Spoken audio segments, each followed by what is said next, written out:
Hello class, this is your instructor Jerome Cuson again. We are going to be discussing week 12 of the semester here. So one of the things that we are going to be doing is kind of running down the readings and the assignments like I always do. It is worth mentioning that we basically have about 3 weeks left in the semester, which is pretty amazing when you think about it. By this point, a good percentage of your grade has already been determined, but not fully. Okay, there's about, 20 to 30% of your grade, including the autoethnography, which is 20%, plus the first draft, plus a couple of lingering smaller assignments. So you do still want to end things strongly so that you can not only pass this course, but possibly get an A or a B for the class. So I'm thinking about how this week is going to go down. You're going to have 2 writing assignments relating to the reading, challenging our labels. The reading can be found on eCourseware.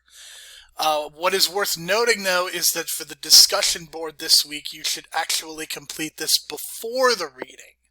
So do not complete this reading until after you have finished your initial discussion board post. The one-pager is going to ask you to hone in on one student's journey. There are a number of students who wrote this piece. I believe there are 6 authors in total. And the idea is that you are going to make some connections between that person and you. You will summarize that person's experience and then answer a couple of additional questions. So again, for the discussion board, this needs to be completed before you read Challenging Our Labels. So here are the questions that I want you to think about. What were your expectations of this class beforehand? Do you have an understanding of what it means to be a member of a first-year writing course? How has this class changed your perceptions of what it means to be a writer and what it takes to be a writer? Your response, of course, should be 200 to 250 words, and your one-pager is going to more specifically relate to this reading. You'll need to complete your post on the discussion board as always by Tuesday, April the 6th at 10 p.m. and then post your 2 responses by Sunday, April the 11th at 10 p.m. Now here's the deal. This week you have 2 more mental wellness days, Thursday, April the 8th as well as Friday, April the 9th. So there are no assignments due, of course, on either of those 2 days. Not that the latter, you don't really turn assignments in on Friday anyways, but that is something that is worth noting. That is a part of this week, those 2 mental wellness days. In thinking about the reading itself, challenging our labels, here are some notes on it. So there are many English departments that have shifted away from remedial and developmental courses.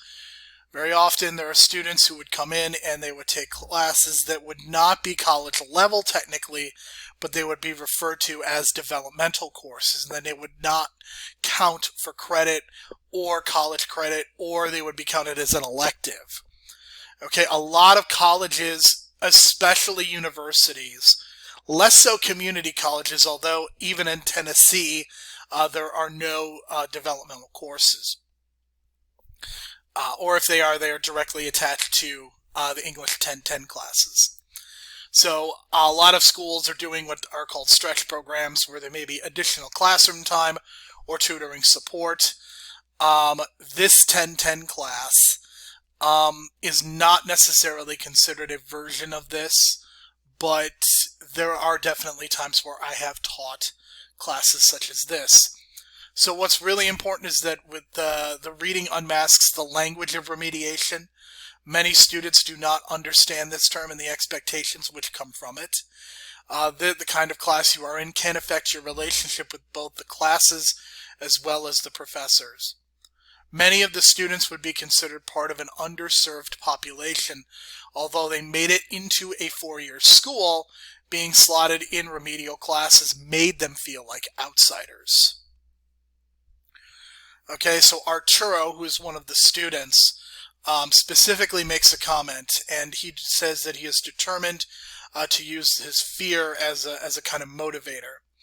He had to fight against the label of being remedial, and this is something that you will see echoed by a number of other students as well. One of the great quotes from this piece is, "We were embarrassed, we felt marginal, inferior, and alienated. Some of us were angry, but more of us just decided that we had to play the university's game." And the university's game is that they put these students in this class, even though these students had passed high school and maybe had even done well in their high schools, but yet they were put into these classes that are intended to marginalize them. The students at their school found that professors did not treat them like remedial students, and there was a belief and confidence that existed because of this, that because their professors and their instructors not only treated them with respect, but also had high expectations for them, that they were able to find themselves a little bit.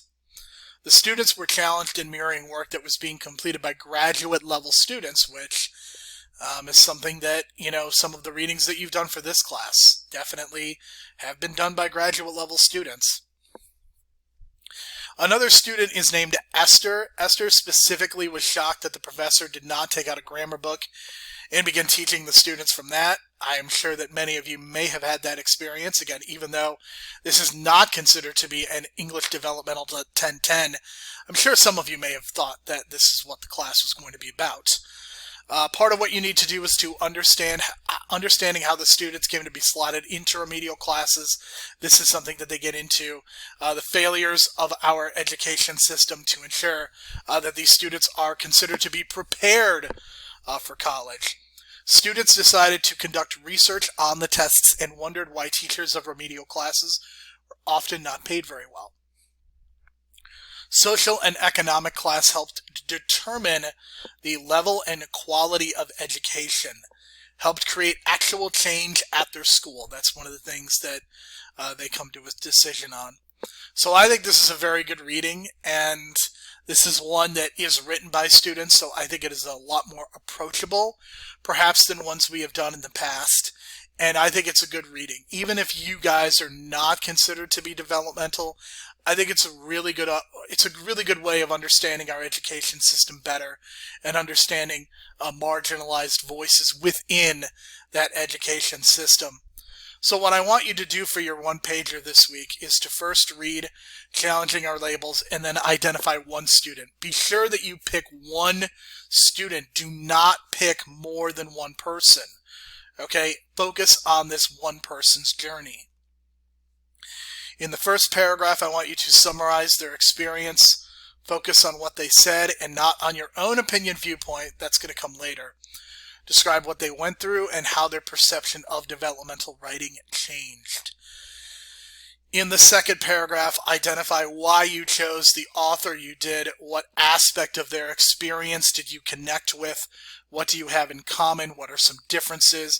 I'm really trying to show you how much you can connect with even someone who has been published in a college textbook. And finally, in the third paragraph, talk about the ways you've been able to challenge the label of being a first-year English student in this class. How have the assignments helped? How has the way this class been taught helped to challenge the label of being a first-year writing student? Again, you are not developmental, but you are still considered to be a first-year writing student, and that can often have some stereotypes and some labels attached to them. So this is your 7th and final one-pager of the semester. There are no more one-pagers after this, because after this, a lot of your focus is going to be turning in the autoethnography drafts. Okay, but that is it for this week as far as the videos go. Make sure that you look through the student examples as well as the rubrics in this week and in the coming weeks. And I look forward to reading what you start putting together for these autoethnographies. Okay, thank you so much and have a good week. Be safe and be well.